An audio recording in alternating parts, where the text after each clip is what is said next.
আমি মুনশিফা আক্তার, বাংলাদেশের registered nurse. আমি বাংলাদেশে কিছুদিন গভর্নমেন্ট জবে ছিলাম, ঢাকা মেডিকেল কলেজ হসপিটালে। তারপর আসলে কিছুদিন পর কানাডায় চলে আসা হয়। আমি এখন রেজিস্টার্ড নার্স হিসেবে কানাডায় কাজ করছি। কত বছর যাবত কানাডাতে আছেন? 3.5 বছর হয়ে যাচ্ছে আমি কানাডায় আছি। এর ভিতরে আমার 2 বছরের ছিল পড়াশোনা, তারপর ইনক্লেক্স করতে সবকিছু মিলিয়ে আমার রেজিস্ট্রেশনে সবকিছু কমপ্লিট করতে মোটামুটি 4-5 মাসের মতো সময় লেগে যায়। আর এখন আমি জব করছি অলমোস্ট 1.5 ইয়ারের। আচ্ছা, আপনি বর্তমানে কোন প্রভিন্সে আছেন কানাডাতে? আমি অন্টারিওতেই আছি, কিন্তু অন্টারিও বললেই তো সবাই আসলে টরন্টো মেইন সিটি সেটাই বুঝে সবাই, কারণ বাইরে থেকে তো যেটা সব থেকে বেশি পরিচিত সবাই সেটা সম্পর্কেই জানে। বাট আসলে অন্টারিও অনেক বড় একটা প্লেস, আর আমি টরন্টো থেকে মোটামুটি অনেক দূরে থাকি, মোটামুটি 7-8 ঘন্টা ড্রাইভ। আমি অনেক দূরে থাকি, আসলে একটা ছোট্ট গ্রামে থাকি বলা যায়। আচ্ছা, বর্তমানে আপনি কোন হসপিটালে কর্মরত আছেন? আমি আছি ক্যান্সার জেনারেল হসপিটাল, যেটা কানাডার ছোট্ট একটা গ্রাম বললাম, সেটা হচ্ছে ইকো ফলস নামে একটা ছোট্ট একটা গ্রাম। জানতে পারছিলাম যে আপনি আসলে ইভালুয়েশন প্রসেসটা করছেন অস্ট্রেলিয়ার কোনো একটা স্টেট বোর্ডে, রাইট? জি জি। মানে আপনার এই বিষয়টা কেন অস্ট্রেলিয়াতে, আপনি থাকতেন কানাডাতে, প্রসেস করলেন অস্ট্রেলিয়াতে, কাজ করতেছেন কানাডাতে, এই বিষয়টা যদি একটু বলতেন। হ্যাঁ, অস্ট্রেলিয়া আর কানাডার প্রসেসিং নিয়ে অনেক ডিফারেন্স আছে। আমি কানাডাতে থাকা অবস্থাতেও আমি কেন অস্ট্রেলিয়াতে করেছি তার একটা বড় রিজন আমার পার্সোনাল রিজন ছিল। আমি ইন জেনারেল বলবো না, বাট এটা আমার পার্সোনাল রিজন, কারণ আমি ইনফ্লেক্স as soon as possible clear করতে চাচ্ছিলাম। কিন্তু কানাডার ইভ্যালুয়েশন প্রসেসটা একটু কমপ্লিকেটেড, যার জন্য আমাকে অন্য পাথওয়ে খুঁজতে হচ্ছিল আসলে ওই সময়টাতে, যেন আমি তাড়াতাড়ি আমার ইনফ্লেক্স এক্সামটা শেষ করতে পারি। আর অস্ট্রেলিয়া খুব দ্রুত পরীক্ষার পারমিশন দেয় এই জন্যই যে পরীক্ষা বসা মানেই অস্ট্রেলিয়াতে এক্সাম শেষ করা নয়, অস্ট্রেলিয়াতে অস্কি দিতে হয়। এই কারণে তারা প্রথমত যে ইভ্যালুয়েশনটা করতে হয়, তাদের ইভ্যালুয়েশনে এত বেশি জটিলতা নেই, এবং উইদিন 1 মান্থের ভিতরে আমি আমার ইভ্যালুয়েশন প্রসেসটা কমপ্লিট করতে পারবো। জন্যই আমি আসলে দুটো একসাথেই শুরু করি, কানাডাতেও শুরু করি এবং অস্ট্রেলিয়াতেও শুরু করি। অস্ট্রেলিয়াতে শুরু করার রিজনটা ছিল যেন আমি এক্সামটা তাড়াতাড়ি দিতে পারি, আর আলটিমেটলি আমাকে কানাডাতে আসলে রেজিস্টার্ড নার্স হতে হবেই, যেহেতু আমি অলরেডি কানাডায় আছি, সেহেতু আমি ওই প্রসেসটাও স্টার্ট করেছিলাম। But as I said before যে আমার কানাডার প্রসেসিংটা একটু কমপ্লিকেটেড, দ্যাটস ওয়াই ওইটাতে আমার সময় বেশি লাগছিল। এই কারণে আমি প্রথমে ক্লিয়ার করতে চাচ্ছিলাম, তারপর ওয়েট করতে হলে আমার কোনো সমস্যা নেই। আপনি তো অস্ট্রেলিয়াতে লাইসেন্স নিয়ে ওখান থেকে ট্রান্সফার করছেন, রাইট, কানাডাতে? জি জি। আসলে লাইসেন্স নিয়েছি বললে ভুল হবে, কারণ আমি অস্কি এক্সামটা দেইনি। আমি শুধু এনটেক্স এক্সামের রেজাল্টটা ট্রান্সফার করেছি। আমি Australian registered nurse, unless or until আমি অস্কি দিচ্ছি, আমি রেজিস্টার্ড নার্স হতে পারবো না অস্ট্রেলিয়াতে। আচ্ছা, তাহলে ট্রান্সফার করার প্রসেসটা কি আসলে, কিভাবে আপনি ট্রান্সফার করলেন? ট্রান্সফার করার প্রসেস খুবই ইজি। যে কোনো কান্ট্রি থেকে, এটা শুধু অস্ট্রেলিয়া না, আমেরিকা থেকে অথবা অস্ট্রেলিয়া অথবা কানাডা থেকেও যদি কেউ এক্সাম দিয়ে তারপর আমেরিকায় কাজ করতে চায়, আমেরিকায় ট্রান্সফার করতে চায়, প্রসেস একই রকম। যেই স্টেটে তারা অ্যাপ্লিকেশন করবে এবং যে স্টেটে তারা অলরেডি এক্সাম দিয়েছে, বা অস্ট্রেলিয়ার দেয়া থাকলে বা কানাডার দেয়া থাকলে, সেই এক্সামটা ওদেরকে ইনফর্ম করতে হয় ট্রান্সফার করার জন্য আমি যেখানে ট্রান্সফার করতে চাচ্ছি। সেটার জন্য একটা ফি দিতে হয়, সেই ফিটা দিয়ে দিলে তারা নিজেদের ভিতরে কমিউনিকেট করে ট্রান্সফার করে নেয়। এখানে কিছু ইনফরমেশন দিতে হয়, যেটা আমরা সবাই জানি যে এনক্লেক্স এক্সাম দিতে গেলে আমার আইডি নাম্বার, রেজিস্ট্রেশন নাম্বার থাকে, এগুলো শেয়ার করতে হয় তাদের সাথে, এবং এটা অটোমেটিকলি তারা তাদের মতো করে ট্রান্সফার করে নিতে পারে। আমাকে কোনো কাগজ দিতে হয়নি, আমার নাম্বারগুলো বা ইনফরমেশন গুলো দিয়ে এবং ফিটা পে করে দিলে তারা ট্রান্সফার করে নিচ্ছে। যে কানাডাতে আপনার ইকুইভ্যালেন্সিতে একটু ঝামেলা আছে, যে বাংলাদেশের কারো যদি বিএসএন থাকে, কানাডাতে ইকুইভ্যালেন্সিতে হয়তো বা একটু কমে যায়, 2 বছর ডিপ্লোমা সমমান দিয়ে দেয় ওরা।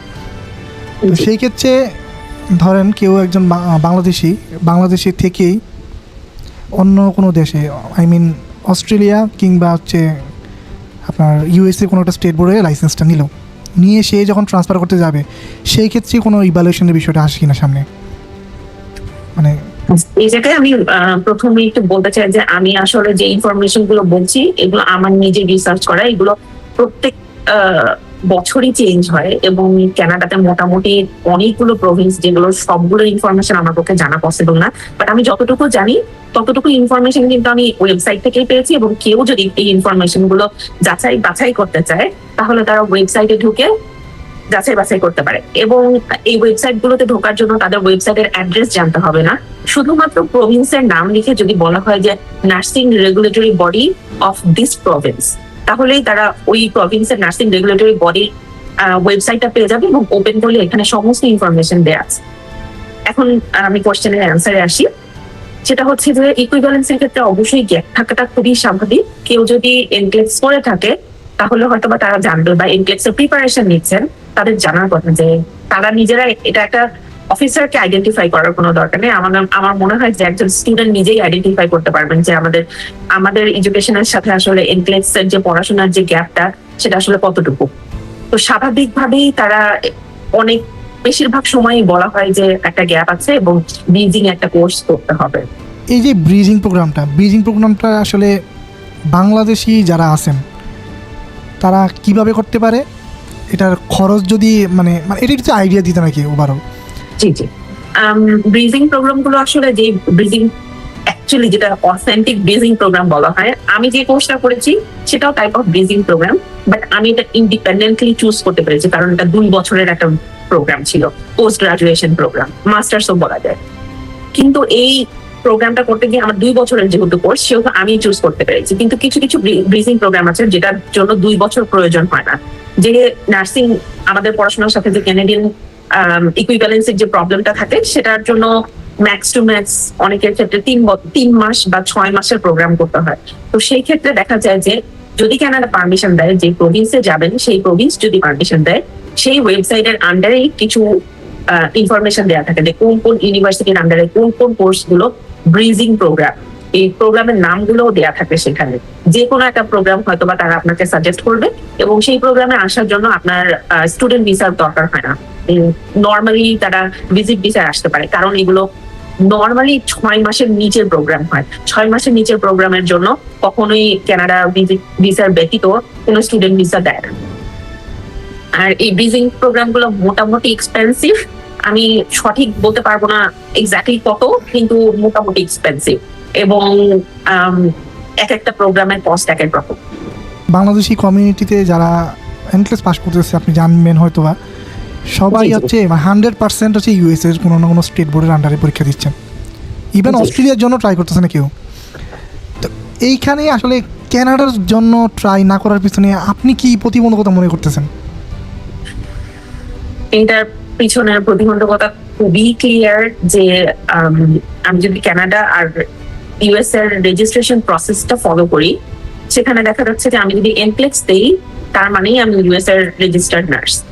কিন্তু কানাডায় এনক্লেক্স এক্সাম শুধুমাত্র 7 থেকে 8টা রিকোয়ারমেন্টের মধ্যে একটা রিকোয়ারমেন্ট ফুলফিল করা, আরো বাকি 6টা 7টা রিকোয়ারমেন্ট ফুলফিল করতে হয়। তার ভিতরে একটা প্র্যাকটিক্যাল এক্সাম যেটা বলা হয় পসিভ, সেটা একটা বড় জিনিস।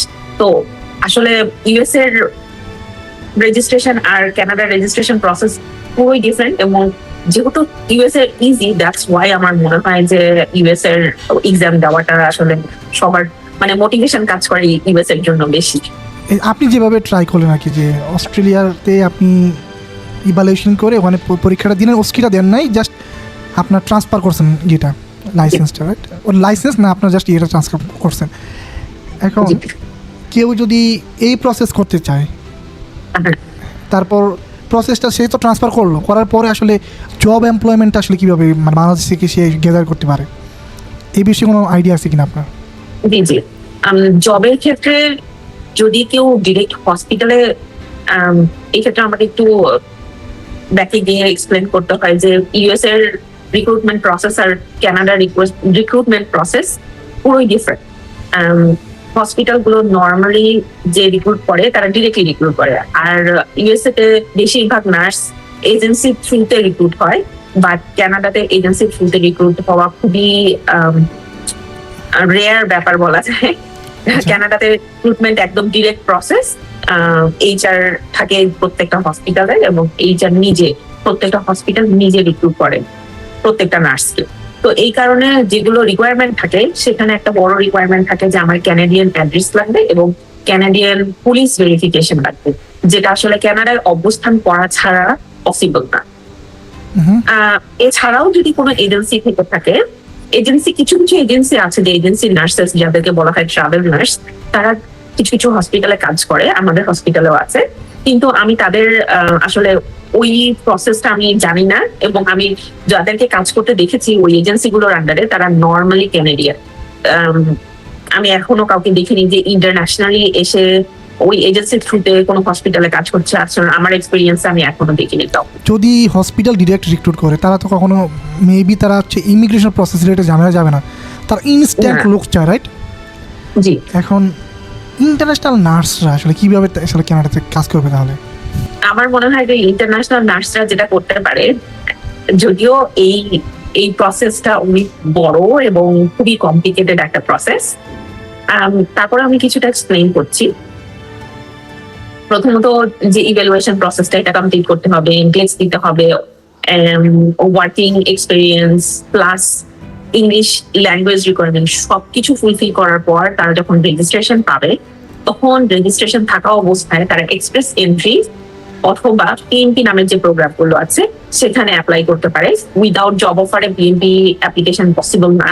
PNP most of the programme বলবে জব অফার থাকতে হবে, বাট এক্সপ্রেস এন্ট্রি থ্রুতে তারা অ্যাপ্লাই করতে পারে অ্যাজ এ নার্স হিসেবে। যদি এক্সপ্রেস এন্ট্রিতে আমি জানি না আইডিয়া আছে কিনা সবার, এক্সপ্রেস এন্ট্রিতে অনেক বড় একটা নার্সদের জন্য, যদিও নার্সদের স্কোরটা একটু কম হলেও হয়, কিন্তু স্কোরটা অনেকটা ডিপেন্ড করে ইংলিশ ল্যাঙ্গুয়েজ রিকোয়ারমেন্টের উপরে। মানে ইংলিশ ল্যাঙ্গুয়েজটা যত বেশি স্কোর যত বেশি হবে, পয়েন্টও তত বেশি হতে থাকে। এটা খুবই ইম্পর্টেন্ট একটা পার্ট।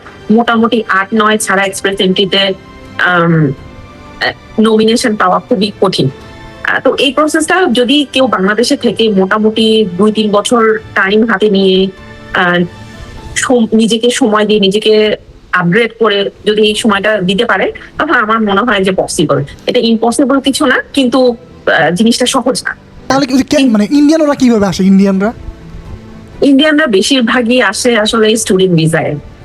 আর ওদের জন্য স্টুডেন্ট ভিসাটা কেন ইজি আমি একটু বলি, এটা আমি আগেও জানতাম না। ওদের জন্য একটা এসডিএস প্রোগ্রাম আছে, যেটাকে বলা হয় যে একটা স্টুডেন্ট লোন নিয়ে আসতে পারে কানাডায়। ওদের সম্পূর্ণ টাকাটাই আসে ওরা লোন নিয়ে।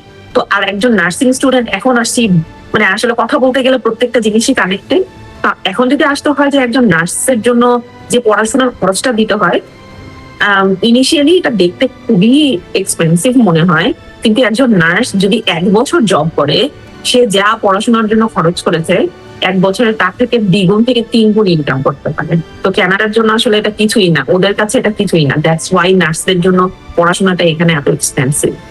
তো দেখা যায় যে অন্যান্য প্রভিন্স গুলো যেমন আলবার্টা, নিউ ব্রান্সউইক, সাসকাচুয়ান, এই প্রভিন্স গুলোতে এখন মোটামুটি নার্সের যে মানে প্রচুর নার্স দরকার, প্রচুর। কানাডাতে প্রচুর নার্স দরকার, কিন্তু কানাডা কখনো কোয়ালিটিতে কম্প্রোমাইজ করতে চায় না। এটাই হচ্ছে একটা বড় সমস্যা। শুধুমাত্র ফিউ প্রভিন্স কিন্তু আমাদেরকে শুধুমাত্র এনক্লেক্স দেওয়ার পর পারমিশন দিচ্ছে আরএন হওয়ার জন্য। অন্যান্য প্রভিন্সের দিকে যদি আমরা তাকাই, তাহলে দেখা যায় যে এনক্লেক্স এর পাশাপাশি আরো অনেক রিকোয়ারমেন্ট আছে। ইউএসএ তে আমরা যারা ইমিগ্রেন্ট হিসেবে যাব এনক্লেক্স পাস করে, আপনি তো জানেন যে ইবিসি ক্যাটাগরিতে নার্সদের জন্য যেটা, সেই ক্যাটাগরিতে আসতে মোটামুটি ভালো একটা সময় লাগে। এইটা আসলে ইউনিভার্সাল মানে টাইম, এটা প্রত্যেকটা দেশের নাগরিকদের জন্য সেম টাইমটা লাগে। হয়তোবা ইন্টারভিউ লেটার পাইতে হয়তোবা কোনো দেশ আগে পায়, কোনো দেশ পরে পায়, এখানে একটু টাইমটা তারতম্য হয়, বাট এটা ট্রু টাইম সবার জন্য। কিন্তু এখানে আমরা বাংলাদেশি যারা আছেন অপেক্ষারত অথবা যারা সামনে প্রিপারেশন নেবেন, ওনারা বেশ হতাশায় ভোগেন যে এইটা সম্ভবত আসলে ফেক, টোটালটাই ফেক, যে আসলে কেউ যাইতেই পারবে না। সবাই হচ্ছে এখানে এনক্লেক্সের একটা মানে ভাউতাবাজি ধান্দাবাজি শুরু করছে। এখন আপনি তো কানাডাতে জব করেন, আপনি জানেন যে এক্সপ্রেস এন্ট্রিতে কানাডাতে আসতে মোটামুটি একটা ভালোই সময়, 2 থেকে 3 বছরের মতো একটা সময় লাগে। সেইখানেও তো টাইম লাগে, এবং ইউএস এর বিষয়টা তো টাইম লাগে। আপনি আসলে কি বলবেন? আসলে এখানে কোনো শর্টকাট নেই, আমরা বাঙালি হিসেবে শর্টকাট খুব পছন্দ করি, আমি নিজেও পছন্দ করি। কিন্তু আমার পুরো জার্নিতে আমি যেটা রিয়েলাইজ করেছি যে আসলে কোনো শর্টকাট নেই, কোনোই শর্টকাট নেই। কোথাওই আমি কম্প্রোমাইজেশনে তারা যাবে না। যেটা প্রসেস, যেমন কানাডাতে আমি আছি 3.5 বছর হয়ে যাচ্ছে, আমি এখনো পিআর পাই। আমার পিআর পেতে সময় লাগবে, আমি কিন্তু পার্মানেন্ট সিটিজেন এখনো হতে পারি। তো এটা আসলে ধৈর্য এবং সময়ের ব্যাপার। এবং এনক্লেক্স হচ্ছে এমন একটা জিনিস, যেমন এক্সপ্রেস এন্ট্রিতে কানাডাতে অ্যাপ্লিকেশন যদি কেউ করতে চায় অন্যান্য প্রফেশন থেকে নার্সিং রেখে, যেগুলো প্রফেশনের রেজিস্ট্রেশনের দরকার হয় না, সেই প্রফেশন গুলো ছাড়া তারা ডিরেক্টলি এক্সপ্রেস এন্ট্রিতে অ্যাপ্লিকেশন করতে পারবে। কিন্তু আমরা যারা নার্স, তারা এক্সপ্রেস এন্ট্রিতে অ্যাপ্লিকেশন করতে গেলে আমাদের রেজিস্ট্রেশন না থাকলে আমি অ্যাজ এ নার্স হিসেবে কখনোই এক্সপ্রেস এন্ট্রিতে অ্যাপ্লিকেশন করতে পারবো না। অন্য প্রফেশনে হয়তো অ্যাপ্লিকেশন করতে পারি, বাট অ্যাজ এ নার্স আমার যদি রেজিস্ট্রেশন না থাকে, আমার যদি এনক্লেক্স দেয়া না থাকে, আমি এক্সপ্রেস এন্ট্রিতে অ্যাপ্লিকেশন করতে পারবো না। এনক্লেক্স খুবই ইম্পর্টেন্ট একটা বিষয় এবং এটার কোনো শর্টকাট নেই। আমরা যারা ইয়াং, যারা এখনো স্টুডেন্ট, ইভেন ঢাকা ইউনিভার্সিটি বুয়েটের স্টুডেন্ট, আমি জানি না কতজন স্টুডেন্ট বাংলাদেশে থেকে আমাদেরকে, আমি জানি না আসলে গ্যাপটা কোথায়। আমরা আসলে রিসার্চ করতে চাই না, আমরা মানুষের কথায় আরাম বোধ করি, মানুষের কাছ থেকে ইনফরমেশন নিতে আরাম বোধ করি, যে অন্যজন একটা কথা বললো সেই কথাটা আমার কাছে খুব ইম্পর্টেন্ট মনে হয়। কিন্তু আমি এখানে আসার পর জানলাম যে মানুষের কথা আসলে ইম্পর্টেন্ট না। ওয়েবসাইটে যেটা অথেন্টিক গভর্নমেন্ট ওয়েবসাইট, সেখানে যে ইনফরমেশন গুলো দেওয়া আছে, আমার তো মানুষের কথা বিশ্বাস করার কোনো দরকার নেই। এবং সেখানে আমাদের খুব একটা অলসতা, কেন যেন আমরা ওয়েবসাইট ঘাটতে চাই না, কেন যেন আমরা অথেন্টিক ইনফরমেশন গুলো নিতে চাই না, কারণ এগুলো একটা রিসার্চ করা ইনফরমেশন। আমি এই রিসার্চ গুলো কেন হয়, রিসার্চ কেন ইম্পর্টেন্ট, কারণ সেটা হচ্ছে প্রুভড ইনফরমেশন। আমি একটা কথা বললে সেটা তো কোনো, আমি যে এই ভিডিওতে যে কথাগুলো বলছি সেগুলো যে সবই সত্যি আমি তো গ্যারান্টি দিতে পারবো না, কারণ আমি হিউম্যান, আমি রিসার্চ করে কথাগুলো বলছি না। আমি যেটা জানি আমার অভিজ্ঞতা থেকে আমি কথাগুলো বলছি। আমার কথাগুলো সঠিক কিনা এটা জানার জন্য প্রত্যেকটা ওয়েবসাইটে গিয়ে যে ইনফরমেশন গুলো যাচাই বাছাই নিজেদেরকে করতে হবে। আমি যখন আমার ফিউচার প্ল্যান করছি, তখন আমি কেন মানুষের কথায় বিশ্বাস করব? তখন অবশ্যই আমাকে কোনটা অথেন্টিক ইনফরমেশন সেই জিনিসটা জানা না থাকলে আমার ডিসিশন নেওয়া ঠিক হবে না। ওয়ার্ক লাইফ ব্যালেন্সটা আসলে কেমন আসলে কানাডাতে? ওয়ার্ক লাইফ ব্যালেন্স আমি বলবো খুবই সুন্দর, খুবই সুন্দর। আমি যদি কমফোর্টেবল থাকতে চাই, এটা আসলে ডিপেন্ড করে। অনেকের কাছে টাকা ইনকাম করাটা ইম্পর্টেন্ট, আবার অনেকের কাছে যে আমার ফ্যামিলি আছে, আমার ফ্যামিলিকে সময় দেওয়াটা ইম্পর্টেন্ট। আপনি যেটাই করতে চান না কেন, আপনি আইদার ওয়েতে স্যাটিসফাইড থাকতে পারবেন। আপনার যদি মনে হয় যে আমাকে টাকা ইনকাম করতে হবে, তাহলে একটা সিঙ্গেল মানুষ আসলে মোটামুটি ওভারটাইম করলে তার আমি বলবো যে যা ইনকাম করার কথা তার থেকে ডাবল ইনকাম করতে পারবে। আর যদি কারো মনে হয় যে না, আমি যা ইনকাম করছি আমি হাফ ইনকাম করবো কিন্তু আমার ফ্যামিলিকে আমি টাইম দেবো, সেটাও সে করতে পারবে। সে পার্ট টাইম হিসেবে কাজ করতে পারে, সে ফুল টাইম হিসেবে কাজ করতে পারে, সে চুজ করতে পারে। লটস অফ ভ্যারাইটিস আছে যে ফিল্ড গুলোতে অ্যাজ এ রেজিস্টার্ড নার্স হিসেবে কাজ করার জন্য অনেক ফিল্ডে কাজ করার অপরচুনিটিস আছে। যে যেভাবে কাজ করতে চায় সে সেভাবে কাজ করতে পারবে। তো এটা ডিপেন্ড করছে যে আমার প্রয়োজন কি বা যে কাজ করছে তার প্রয়োজন কি। আচ্ছা, আপনি কোন ইউনিটে কাজ করতেছেন? আমি যেটা বললাম যে আমার হসপিটালটা আসলে খুবই ছোট এবং এখানে 2-3টা ইউনিট ছাড়া আসলে কোনো ইউনিট নেই। এবং এখানে কাজ করার সুযোগ হওয়াতে আমি খুবই লাকি যে আমি জানতে পারি যে কিভাবে কানাডার ছোট হসপিটাল গুলো ম্যানেজ করে। কারণ আমাদের কোনো ক্রিটিক্যাল পেশেন্ট আসলে আমাদেরকে স্টেবল করে বড় হসপিটালে ট্রান্সফার করতে হয়। তো এখানে তিনটা ইউনিট আছে, emergency, EPIC care, chronic care. তো আমি তিনটাতেই কাজ করি, আমাদের রোটেট করে কাজ করতে হয়। আমি এমার্জেন্সিতেও কাজ করি, আমি অ্যাপিক কেয়ারেও কাজ করি এবং আমি তো মাঝে মাঝে ক্রনিকেও কাজ করতে হয়। আচ্ছা, তো আমার নার্স পেশেন্ট রেশিও কেমন ওখানে? নার্স পেশেন্ট রেশিও দিন রাতের পার্থক্য হয়। দিনের বেলা যদি পেশেন্ট কম থাকে তাহলে দেখা যায় 3 জনও থাকে, আর যদি বেশি পেশেন্ট থাকে তখন 4 জন অথবা ম্যাক্স, যেটাকে ওভারলোড বলা হয়। সেক্ষেত্রে আমার যে আমাদের যে এজেন্সি আছে, মানে এজেন্সি বলবো না, আমাদের গ্রুপ যে আছে সেখানে আমরা কমপ্লেইন করতে পারি। মানে আমাদের কমপ্লেইন শিট আছে যে আমার ওয়ার্কলোড বেশি হয়ে যাচ্ছে। যদি আমাকে 5টা পেশেন্ট দেওয়া হয় তখন আমার যে ওয়ার্কলোড বেশি হচ্ছে সেই পেপারটা ফিল আউট করতে হয়। যদিও আমাকে ওই শিফটটাতে 5টা পেশেন্ট নিতে হয়, কিন্তু আমার সুযোগ আছে আমার বলার জন্য যে আমার ওয়ার্কলোড বেশি হয়ে যাচ্ছে। কিন্তু নার্স পেশেন্ট রেশিও মোটামুটি 4 জন স্ট্যান্ডার্ড। কিন্তু রাতের বেলা দেখা যায় যে ছোট হসপিটাল গুলোতে বেশি পেশেন্ট নিয়ে কাজ করতে হয়, 7 জন 8 জন নিয়েও কাজ করতে হয়। এবং এখানে আমি একটু স্ট্যান্ডার্ড করে বলি এই কারণে যে কেউ যদি মনে করে যে 3 জন 4 জন পেশেন্ট, কাজের প্রেশার তো এত হওয়ার কথা না। কিন্তু বাংলাদেশে আমাদের যে কেয়ার এবং বাইরের কান্ট্রিতে যে কেয়ার আছে সেটার আকাশ পাতাল তফাৎ।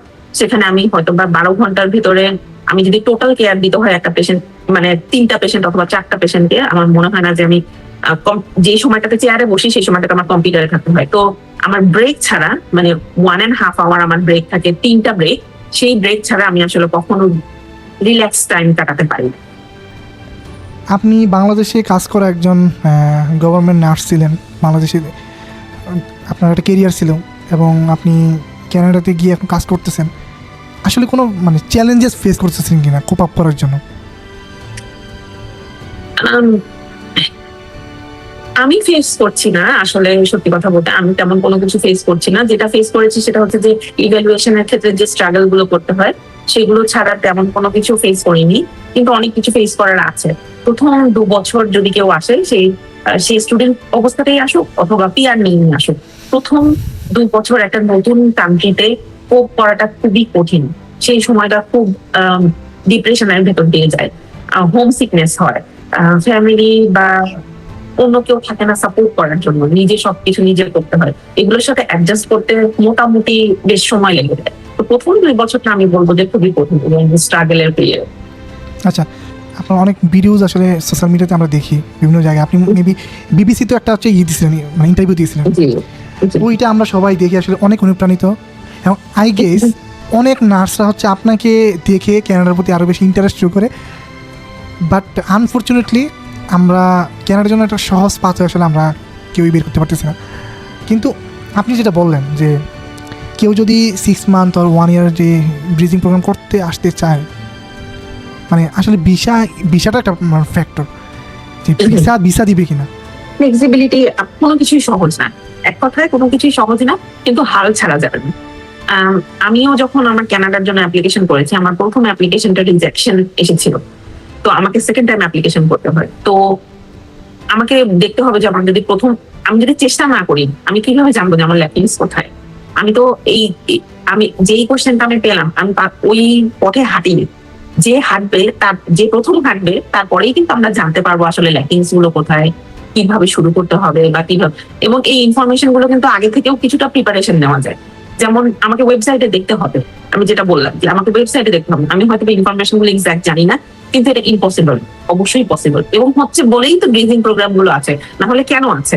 আর না দেওয়ারই বা রিজন কি? কেন দেবে না? অবশ্যই দেবে, হয়তো বা একটু কমপ্লিকেটেড হতে পারে, কিন্তু না দেওয়ার কোনো রিজন নেই, অবশ্যই দেবে। আপনাকে জিজ্ঞেস করবো না যে আপনার স্যালারি কত, বাট আমাদের দর্শকদের একটা কিউরিয়াসিটি থাকতে পারে যে আসলে স্যালারিটা কেমন পাওয়া যায় কিনা। যদি আপনি একটু জাস্ট রেঞ্জ দিতেন, রেঞ্জ।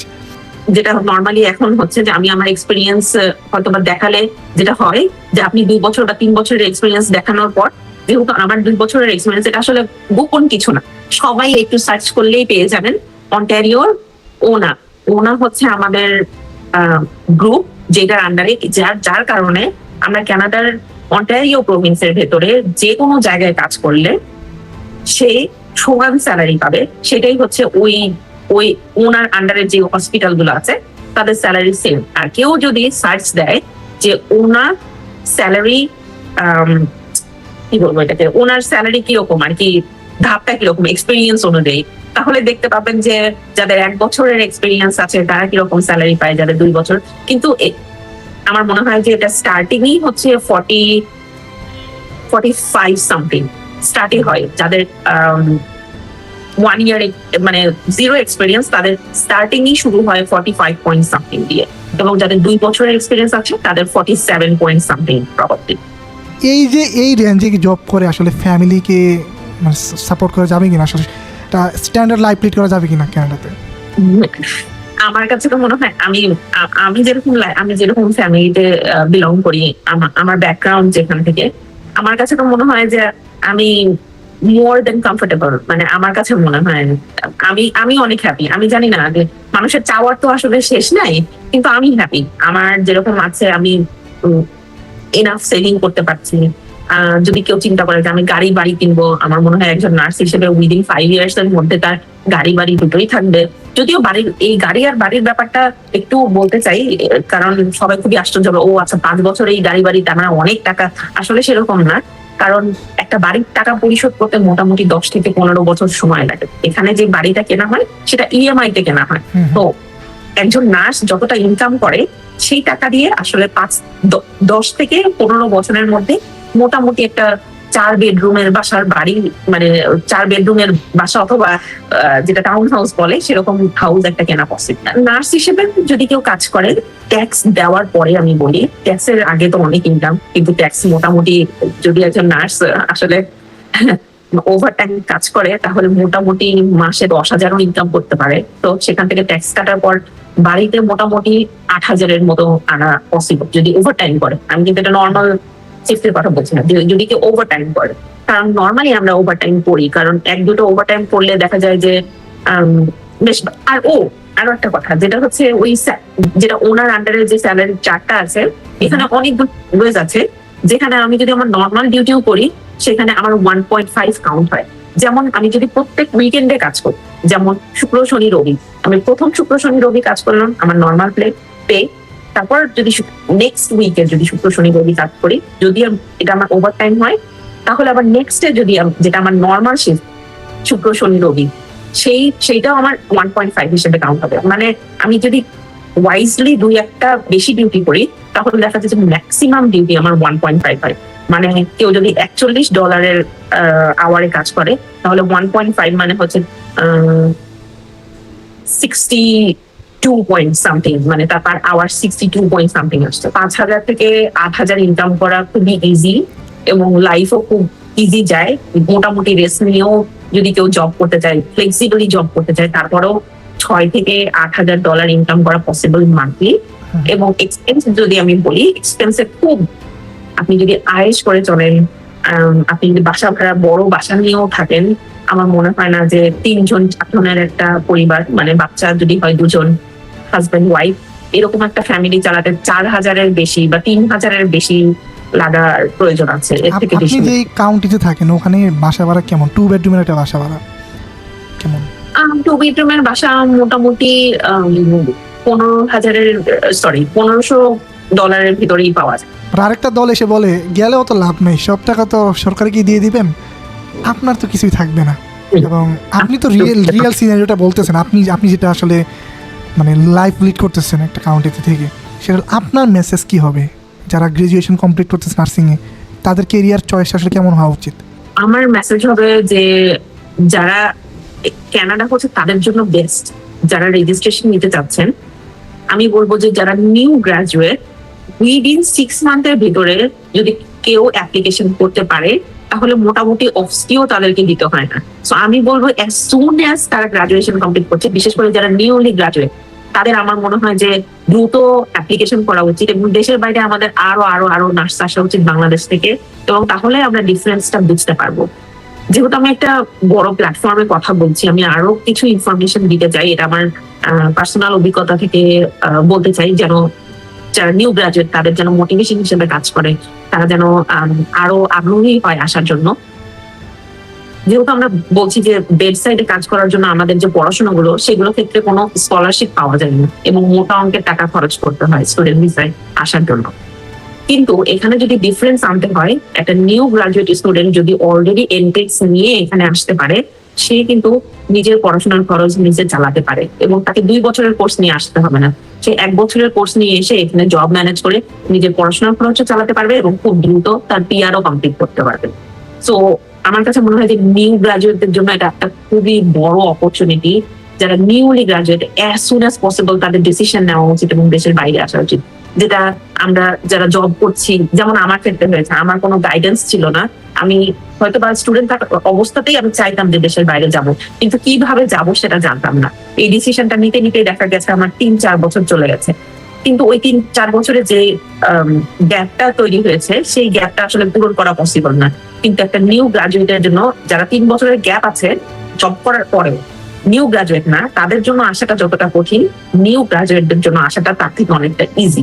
আমিও সবার মতোই সাধারণ ছিলাম। এখন বাংলাদেশে যারা হয়তো বা ঢাকা মেডিকেলে কাজ করছেন, তারা রিয়েলাইজ করতে পারবেন আপনারা যে পজিশনে আছেন, আমি ঠিক সেম পজিশন থেকে উঠে এসেছি। আমি কোনো এক্সট্রা অর্ডিনারি কিছু না, আমি আপনাদের মতো একজন এবং সেখান থেকে উঠে এসেছি। তো আমি যদি পারি, অবশ্যই আপনারাও পারবেন। আপনাকে অসংখ্য ধন্যবাদ আমাদের সাথে এই গুরুত্বপূর্ণ সেশন অ্যাটেন্ড করার জন্য আবারও জানাচ্ছি।